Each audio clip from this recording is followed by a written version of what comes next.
মনটা খুব খারাপ হয়েছে, বুঝছেন? মনটা খারাপ হলো কারণ আমরা এত চেষ্টা করলাম যাতে শেখ হাসিনার বক্তৃতাটা কেউ না শুনে, কিন্তু অনলাইনে দেখা গেল এখন পর্যন্ত হিসাবে আমি যখন এই ভিডিওটা রেকর্ড করছি প্রায় 2 কোটি লোক ইংরেজিতে দেওয়া বক্তৃতা বা প্রেস কনফারেন্স দিল্লিতে যেটা বহুল আলোচিত সেটা শুনে ফেললো। বহু চেষ্টা করলাম, কারণ হচ্ছে প্রথমে আমরা আমাদের জায়েদ ভাই সবাইকে একটু ডেকে ধমক দিলেন যে কোনো মিডিয়ায় এই বিষয়ে কোনো সংবাদ প্রচার করা যাবে না, করলে তাদের উপরে পেন্দানো হবে। ওকে, ঠিক আছে, বাংলাদেশের মিডিয়া সব কিছু চুপচাপ, তাহলে বোঝা গেল প্রচার হবে না। তারপরে দেখা গেল যে না, এটা বন্ধ হয় না। তারপরে করা হলো কি, ভারতের হাই কমিশনারকে ডেকে আনা হলো, ডেকে আনা তাকেও বলা হলো যে খবরদার এইসব কথাবার্তা যেন দিল্লিতে না বলে সেটা। তারপরে প্রচার করা হলো যে শেখ হাসিনা আসলে বক্তৃতা দিবেন না, তিনি একটা অডিও বার্তা কোথাও রেকর্ড করেছেন এবং সেটা টেপ রেকর্ডারের মতো বাজিয়ে দেওয়া হবে। এরকম বিভিন্ন জল্পনা কল্পনা এবং থামিয়ে দেওয়ার বিভিন্ন ধরনের চেষ্টার পরেও আজকে যখন এই ভিডিওটা রেকর্ড করছি, কিছুক্ষণ আগে শেখ হাসিনার বক্তৃতা এবং তার সেই বহুল আলোচিত প্রেস মিট যেটা দিল্লিতে হয়ে গেল, সেটার দর্শক শুধু অনলাইনেই প্রায় 2 কোটি।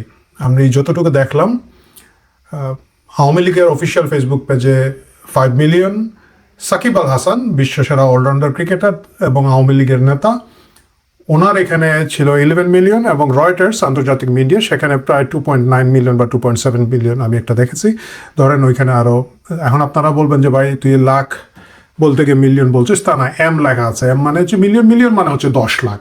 কারণ অনেকেই আবার বলে যে বঙ্গবন্ধু নাকি 3 লাখ বলতে গিয়ে 3 মিলিয়ন বলে ফেলেছিলেন, বাট আমরা সেই ভুল করছি না, একবারে এম লেখা দেখে বলছি।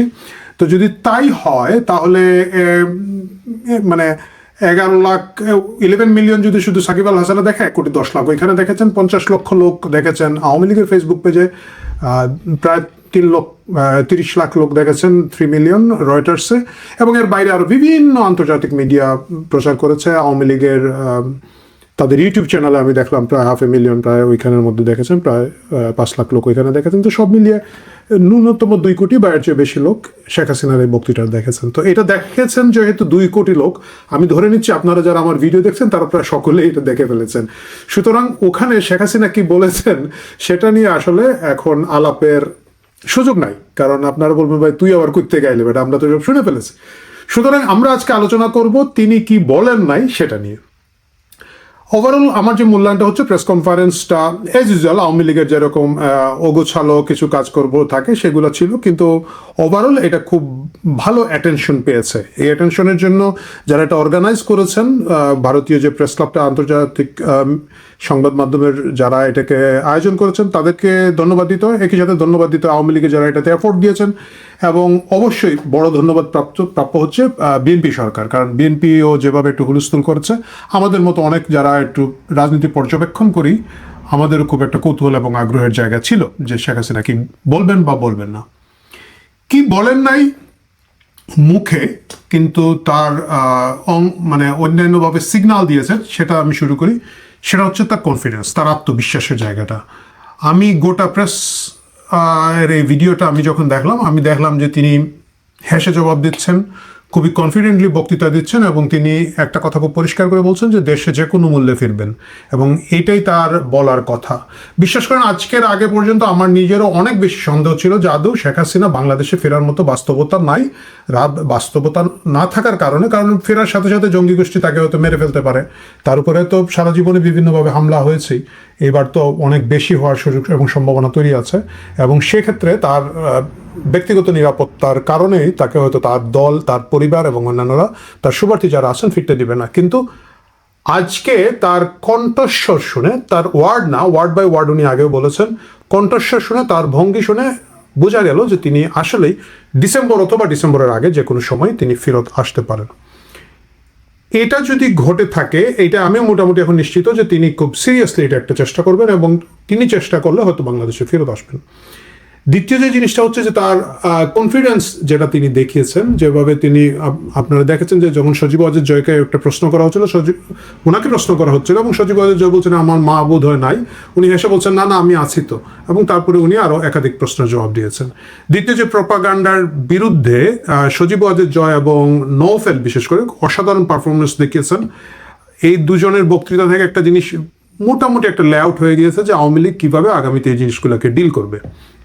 নাম্বার ওয়ান হচ্ছে যে জুলাই আগস্ট 2024-এর যে ঘটনাগুলো তার একটা নিরপেক্ষ তদন্তের জায়গাটা তারা দাবি করছেন, এবং সেই জায়গাটায় তারা যেভাবে বলেছেন, বিশেষ করে সজীব ওয়াজেদ জয়কে যখন জিজ্ঞেস করা হয়েছে যে জুলাই আগস্টের হত্যাকাণ্ড হয়েছে, মানুষ মারা গিয়েছে, এটার জন্য তারা দুঃখ প্রকাশ করবেন কিনা না, তিনি বলেছেন যে ডক্টর ইউনূসের কথা বলেছেন যে ইউনূস তো অলরেডি এটাকে বন্ধ করে দিয়েছে, কারণ একেবারে ব্ল্যাঙ্ক সাইন দিয়েছে, ইন্ডেমনিটি দিয়েছে, এবং তিনি ইঙ্গিত দিয়েছেন, প্রশ্ন করেছেন যে জাতিসংঘ যেখানে 1400 লোক বলছে এবং 800-850 লোকের হিসাব পাওয়া যাচ্ছে যারা সরকারের গ্যাজেটভুক্ত জুলাইতে নিহত, তাহলে বাকি লোক কারা? তিনি ইঙ্গিত দিয়েছেন যে বাকিরা আওয়ামী লীগ হতে পারে, পুলিশ হতে পারে, এবং সেই জায়গাটায় তিনি পুরো জিনিসটাকে একটা স্কেলে দেখতে যাচ্ছেন। সো আমরা একটা জিনিস বুঝলাম যে আওয়ামী লীগ যাকে বলা হচ্ছে যে এই অন্যান্যরা আপনারা জানেন কারা, বলে থাকেন যে একবারও তো দুঃখ করল না, মনে হলো যেমন দুঃখ প্রকাশ করলেই তাদেরকে খেলায় নেবে, কিন্তু আওয়ামী লীগ সেই খেলায়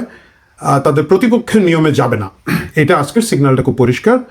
আরেকটা জিনিস হচ্ছে, নওফেলের বক্তৃতা থেকে আমার কাছে মনে হয়েছে যে খুব সুস্পষ্ট হয়েছে তারা জঙ্গিবাদের বিরুদ্ধে, তারা যে উগ্র ডানপন্থীদের উত্থান বাংলাদেশে যেটা হয়েছে এটার বিরুদ্ধে তারা খুব শক্ত অবস্থান নিয়ে রেখেছেন, এবং তারা এটা কন্টিনিউ করবেন।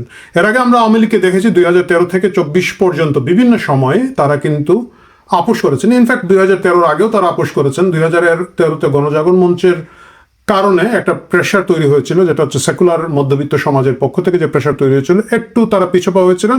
আবার হেফাজতের সাথে তারা আপোষ করেছেন, রেলের জমি দিয়েছেন, তারা বিভিন্ন জায়গায় সরকারের বিভিন্ন পতিত জমি এটার মধ্যে মডেল মসজিদ বানিয়েছেন, মাদ্রাসা শিক্ষার্থীদেরকে বিভিন্ন সুযোগ সুবিধা দিয়েছেন, তাদের বিভিন্ন হাফ ডান লেখাপড়া, ভাই সত্যি কথা, মানে মাদ্রাসার এইগুলা লেখাপড়া, হাফ ডান লেখাপড়া এগুলারে মাস্টার সমমানের করেছেন, এবং বিভিন্নভাবে তারা তেলিয়েছেন এই উগ্র ডানপন্থীদের। শেষ পর্যন্ত কোনো লাভ হয় নাই।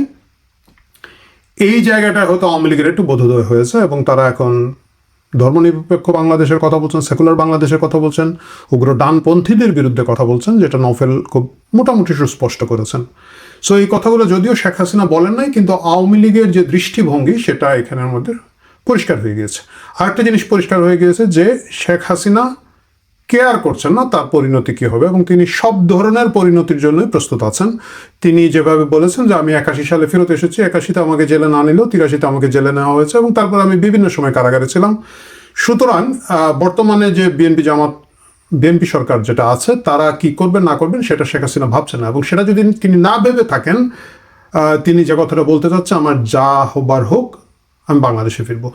গোটা এই প্রেস মিট, যেটা আসলে সাধারণ মানুষের কৌতূহল এবং আগ্রহের জায়গা হওয়ার কথা ছিল না, কিন্তু যেভাবে দর্শক আমরা দেখলাম অনলাইনে হয়েছে, এবং এটা আগামী কয়েকদিন আরও বাড়বে, কারণ অনেকেই দেখতে পারে না। আমার মতো লোক যারা কামলা দিয়ে খায়, বিদেশের মাটিতে চাকরি বাকরি করে, আমরা তার অফিস ফেলে দিয়ে দেখতে পারি না, তারা দেখছেন, এবং আগামী 2-3 দিন এরা দেখবেন। সব কিছু মিলে মনে হচ্ছে যে শেখ হাসিনার পর্ব শেষ, আওয়ামী লীগের পর্ব শেষ বলে যারা আশা করছিলেন, যারা বিশ্বাস করছিলেন, এবং যারা পরস্পরকে সান্ত্বনা দিচ্ছিলেন, তারা সকলেই এখন তাদের কপালে একটু ভাঁজ পড়বে, তারা ভুরু কুচকাবেন, এবং তারা টেনশনে পড়বেন।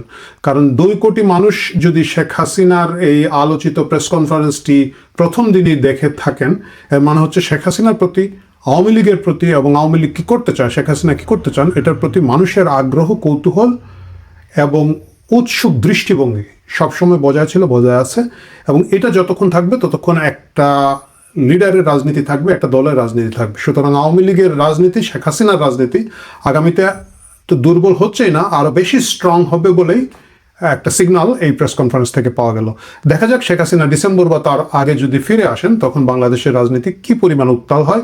বাংলাদেশের এই মুহূর্তে যে রাজনীতি আছে, সেই রাজনীতি একেবারে উলটপালট হয়ে যাবে। এবং আমি দেখলাম যে অনেকেই, ইনক্লুডিং আমাদের নজরুল ইসলাম স্যার, আপনারা চিনবেন হয়তো, আসিফ নজরুল নামে, তিনি বলছেন আবার রাস্তায় নামবো। সো এরাও রাস্তায় নামবে, এবং পরের বার কি হয় না হয় সেটা আসলেও যতক্ষণ ঘটবে না ততক্ষণ বলা বেশ মুশকিল। বাংলাদেশের রাজনীতির উত্থান পতন যাই হয়ে থাকুক, শেখ হাসিনা তার ভাষাভঙ্গি দিয়ে, মুখে না বললেও ভাষাভঙ্গি দিয়ে আজকে যেটা বললেন, যে তিনি আনস্টপেবল, এবং আওয়ামী লীগ ফিরে আসার সর্বাত্মক চেষ্টা তারা করবেই।